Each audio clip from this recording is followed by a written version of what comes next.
Hai guys, welcome to Atta Channel.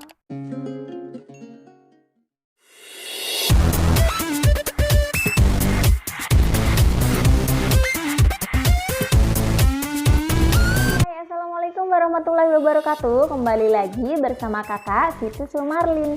Kali ini kakak akan membahas tentang teks laporan percobaan. Kalau di video sebelumnya masih ingat? Nah, di video sebelumnya itu kakak membahas teks laporan percobaan secara umum. Ini videonya. Nah, di situ kakak membahasnya secara lebih umum ya. Nah, kalau sekarang kakak akan membahasnya secara lebih spesifik, yaitu berkaitan dengan struktur dan kaidah kebahasaannya. Jadi, simak terus baik-baik ya video dari kakak. Ini dia materi. Nah, ini dia materi yang akan kita pelajari hari ini, yaitu struktur dan kaidah teks laporan percobaan. Nah, untuk struktur teks laporan percobaan ada apa saja?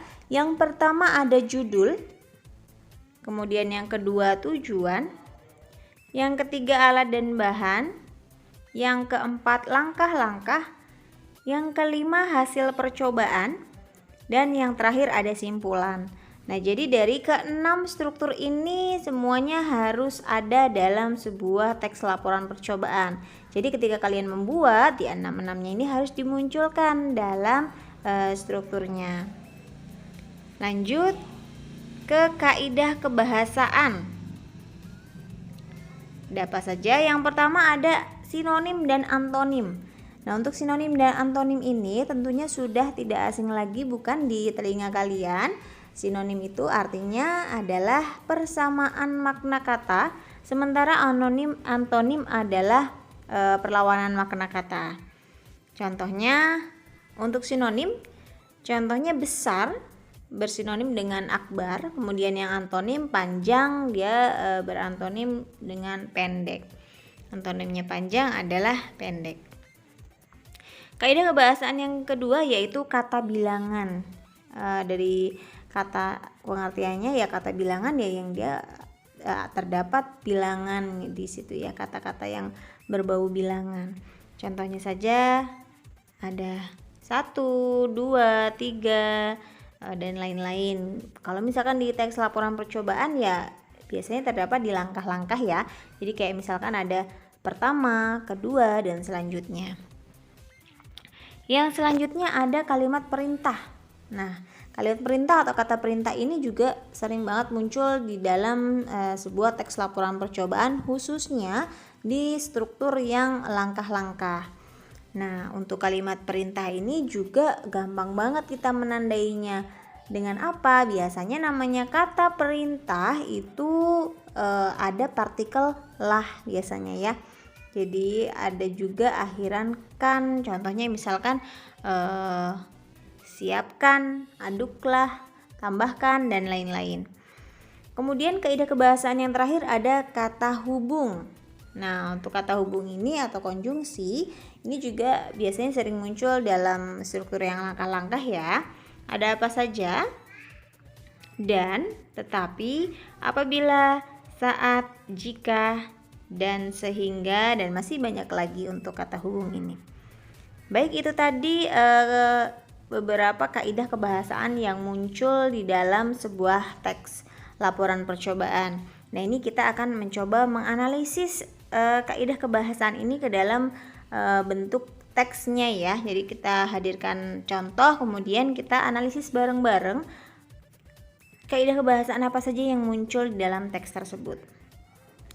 Nah, ini judul teks laporan percobaannya itu adalah membuat tinta tidak terlihat, ini judulnya. Nah, di sini kakak hanya mengambil di bagian langkah-langkah saja, karena di bagian langkah-langkah ini biasanya muncul kaidah-kaidah kebahasaan gitu ya. Jadi kita analisis langsung di langkahnya saja. Nah, ini langkah-langkahnya. Yang pertama, langkah pertama yang harus kita lakukan adalah peras jus lemon ke dalam mangkuk dan tambahkan beberapa tetes air ke dalam mangkuk tersebut. Kemudian yang kedua, kemudian aduk air dan jus lemon dengan menggunakan sendok. Celupkan cotton bud ke dalam campuran sampai basah dan tulis pesan di atas kertas putih. Tunggu jus tersebut kering sehingga tidak terlihat. Untuk membaca pesan tersebut dapat dilakukan dengan memanaskan kertas yang dipegang dengan mendekatkannya ke bola lampu. Nah, ini sudah ada kata yang berwarna ya.